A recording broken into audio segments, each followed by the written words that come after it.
คนมาที่บ้านมีคนเดินยามถึงแม้มันครั้งที่ฉันล้มถึงอาจจะท้อถึงแม้มันครั้งมาแล้วนะแต่จะบอกเข้าใจกันแต่เรารู้ว่าเรารักกันจะบอกทำให้ความผูกพันที่เรานั้นมีถึงจุดเลือนหายไป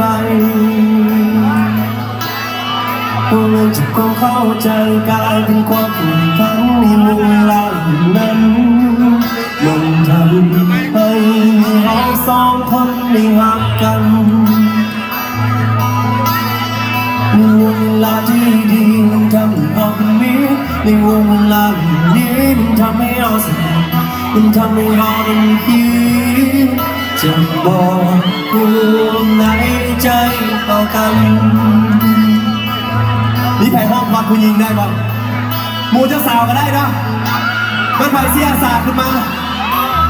หมู่เจ้าสาวก็ได้เนาะบนต้องอายเนาะมาห้องเพลงอวยพรหมู่เนาะ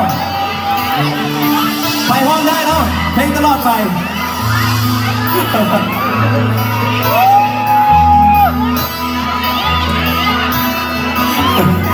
โอเคเนาะถ้าขึ้นออกแล้วจึงปิดเพลงต่อไปก็ได้เนาะมื้อนี้จังใดกับมาอวยพรหมู่แล้วเรามาห้องเพลงอวยพรเจ้าบ่าวเจ้าสาวด้วยกัน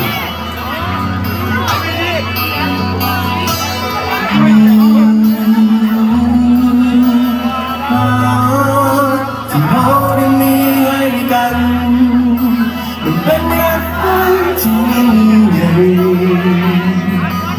ที่เรามีคำอธิบายว่ามีคำบรรยายถึงแม้บางครั้งให้ฉันล้มถึงอาจจะท้อถึงแม้บางครั้งเราล้าไม่จะบอกเข้าใจกันแต่เรารู้ว่าเรารักกันจะบอกทำให้ความผูกพันที่อ่อนนั้นมีถึงจุดลบเลยหายไป